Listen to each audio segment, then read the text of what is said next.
আসসালামু আলাইকুম। সাম্প্রতিককালে আসলে সবাই আমরা যে বাজারের অবস্থা নিয়ে খুবই বেচাইন আছি। সেই দরিদ্র মানুষ থেকে শুরু করে মধ্যবিত্ত কিংবা উচ্চ মধ্যবিত্ত যারা আছে তারা সবাই আসলে কোনো না কোনোভাবেই যে বাজারের যে দৌড়, সেই দৌড়ের সাথে আমরা আসলে দৌড়াতে পারছি না। সেজন্য আসলে সবার মধ্যে একটা সাংঘাতিক রকমের একটা দুশ্চিন্তা ভর করেছে যে আগামী দিনগুলোতে আসলে কী হবে। সামনেই কোরবানির ঈদ আমরা দেখছি আসছে। তো সেখানে বাজারের যে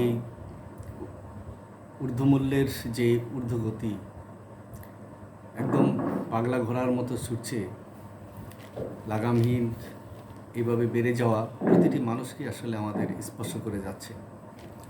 যে কোনটা ধরতে যাবেন, যেটা ধরতে যাবে সেটি দেখা যাচ্ছে যে আজকে যে দাম দুদিন পরেই দেখা যাচ্ছে যে আবার কিছুটা আবার দাম বেড়ে যাচ্ছে। সাধারণত আমাদের আলু বলি কিংবা পেঁয়াজ, রসুন, আদা এগুলি আসলে নিত্য প্রয়োজনীয় জিনিসের মধ্যে পড়ে, কিন্তু সেগুলি ধরাছোঁয়ার বাইরে চলে যাচ্ছে।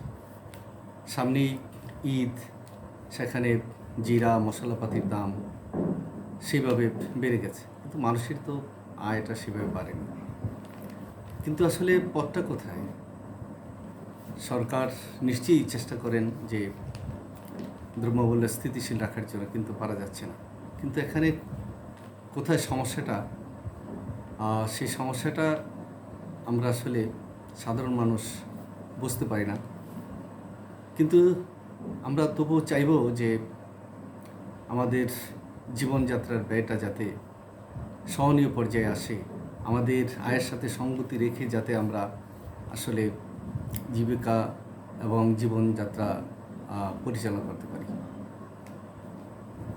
দেশে চাকরি বাজারও মন্দা, কাজও তেমন নেই।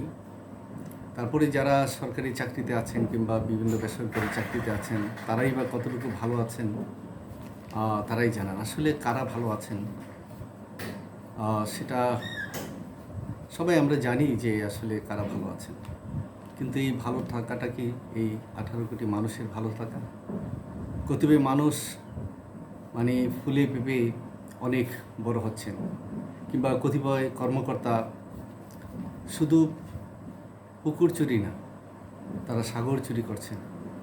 সম্প্রতি পত্রপত্রিকায় আমরা দেখেছি যে একজন সাবেক আইজিপির যে কি বিশাল সাম্রাজ্য, এগুলো আসলে সেই মোগল সাম্রাজ্যের কথা মনে পড়ে, যে যখন জায়গিদারি প্রথা ছিল, বিভিন্ন অঞ্চলে বিভিন্ন জনকে জায়গিদার দেওয়া হতো, তখন তারা সাধারণ মানুষকে কষ্ট দিয়ে তারা অর্থ আদায় করত, সম্পদ আদায় করত, ধান এই সেই এগুলি সে জোরপূর্বক আদায় করে নিত।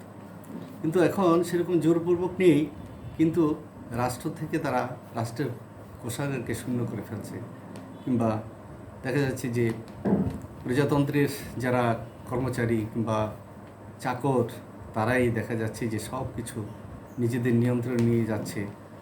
দেশের ভিতরে যেমন তারা সম্পদের পাহাড় গড়ছে, আবার বাইরেও তারা পাঠিয়ে দিচ্ছে, কিন্তু তাদের আসলে কোনো হিসেব নিকাশ হচ্ছে না। এটা সাধারণ মানুষই কিন্তু ভাবায়। কারণ এভাবে যদি সব কিছুই নিয়ন্ত্রণহীন হয়ে যায়, তাহলে একটা সময় কিন্তু মানুষের মধ্যে প্রচণ্ড ক্ষোভের বহিঃপ্রকাশ করবে, যেগুলি সামাল দেওয়া খুব কঠিন হয়ে দাঁড়াবে।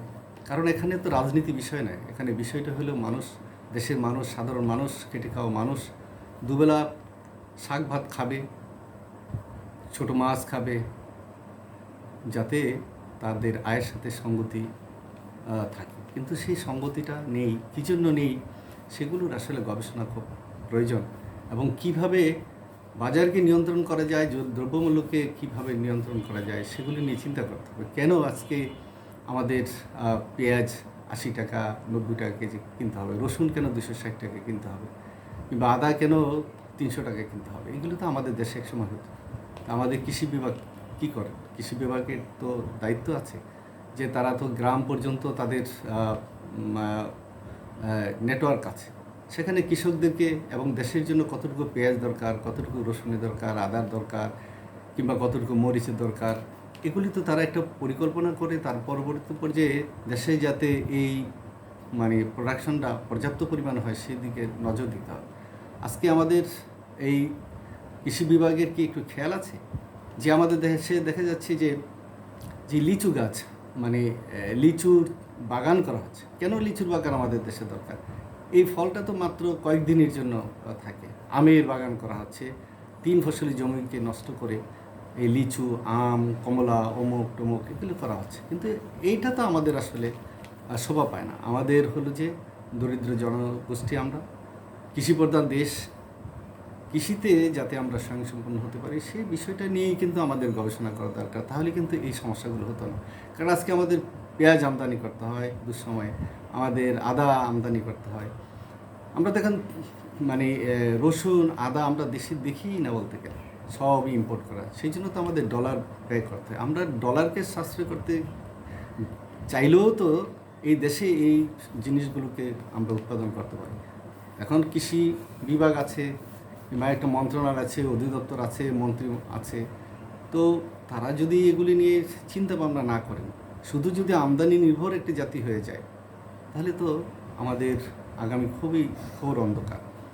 তারপরে ধানের জমিগুলো যেভাবে নষ্ট হচ্ছে, একদিকে বাড়ি করা হচ্ছে, একদিকে এমন কিছু ফসল করা হচ্ছে যে ফসলগুলো একদম স্বল্প সময়ের জন্য, যেমন আমি বলেছি যে লিচু বাগান হচ্ছে, কিংবা পেয়ারা বাগান হচ্ছে, তারপরে এই দেখা যায় যে কমলার বাগান হচ্ছে, তাই না? তারপরে আমের বাগান হচ্ছে।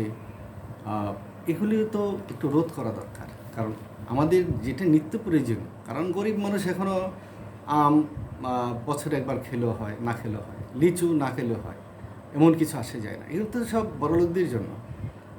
তো এই জিনিসগুলো না করে পেঁয়াজ, মরিচ, রসুন, আদা এই সমস্ত জিনিসগুলো কত দ্রুতভাবে আমাদের দেশে প্রোডাকশন করা যায়, উৎপাদন করে, এগুলির দিকে যদি নজর দেওয়া না হয়, তাহলে শুধু যদি বলা হয় যে ডলার সংকটের কারণে সেগুলো আনা যাচ্ছে না, তাহলে তো এটা খুব দুর্ভাগ্যজনক।